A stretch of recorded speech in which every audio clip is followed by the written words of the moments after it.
Perkenalkan, nama saya Liana Tandirapang. Saya dari program studi Bahasa Mandarin untuk Komunikasi Bisnis dan Profesional. Video ini saya buat untuk memenuhi tugas akhir mata kuliah Bahasa Indonesia, yaitu menganalisis kesalahan berbahasa baik lisan maupun tulisan dalam media cetak atau media elektronik. Sebelum masuk ke contoh kesalahan berbahasa pada media cetak dan media elektronik, terlebih dahulu mari kita bahas apa itu kata baku dan ejaan serta apa itu kesalahan berbahasa. Kata baku adalah kata yang cara pengucapan dan penulisannya sesuai dengan kaidah yang dibakukan. Ejaan adalah keseluruhan peraturan bagaimana melambangkan bunyi, ujaran, dan bagaimana hubungan antara lambang-lambang itu atau pemisahan dan penggabungannya dalam suatu bahasa. Suatu peristiwa yang bersifat inheren dalam setiap pemakaian bahasa baik secara lisan maupun tulisan.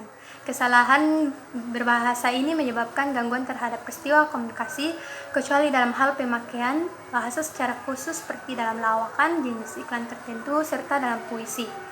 Bahasa Indonesia yang baik adalah bahasa Indonesia yang memenuhi faktor-faktor komunikasi. Adapun bahasa Indonesia yang benar adalah bahasa Indonesia yang memenuhi kaidah-kaidah atau tata bahasa dalam kebahasaan.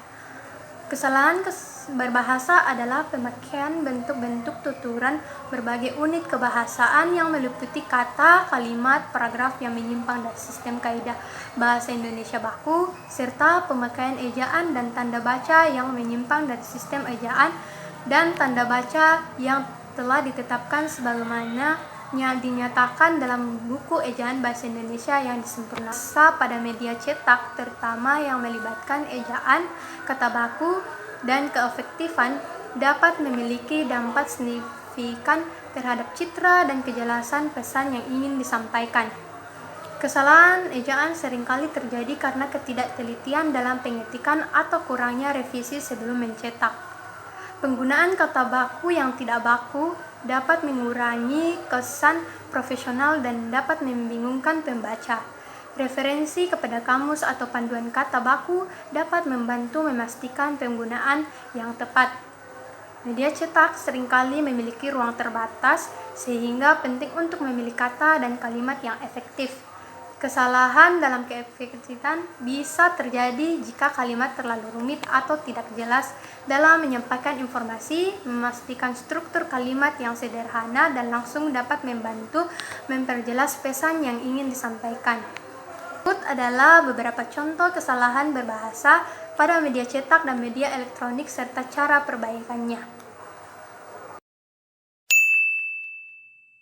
Contoh pertama, pada spanduk warung makan tersebut terdapat dua kesalahan. Dalam penulisan judul spanduk warung kebun terdapat kesalahan kata baku pada kata kebun. Kata kebun bukanlah kata baku. Seharusnya fonem O diganti menjadi fonem U agar kata tersebut menjadi baku, yaitu menjadi kebun. Yang kedua, penulisan di bagian menu ikan pecak dan ayam kremes. Dalam spanduk tersebut, penulisannya ditulis menggunakan huruf kapital semua, sedangkan huruf kapital digunakan di setiap awal kata sesuai dengan aturan penggunaan huruf kapital dalam ejaan yang disempurnakan, sehingga penulisan yang benar adalah ayam pecak dan ayam kremes. Contoh kedua, pada berita daring dengan judul Indonesia Ngebet memasuki era kendaraan listrik, industri kalang kabut, baiknya bagaimana? Isi berita tersebut terdapat kesalahan penghilangan kata tahun pada pemerintah Indonesia memasang target 25% mobil yang dijual pada 2025 merupakan baterai elektrik vehicle atau BEV alias mobil listrik. Penghilangan kata benda tahun dapat membuat berita tersebut menjadi tidak efektif.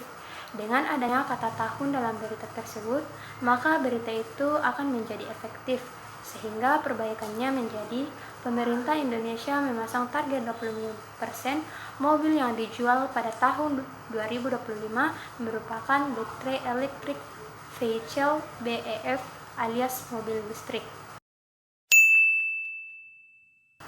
Pada penulisan spanduk rumah ini dijual terdapat kesalahan penggunaan prefiks di yang tidak sesuai dengan kaidah kebahasaan.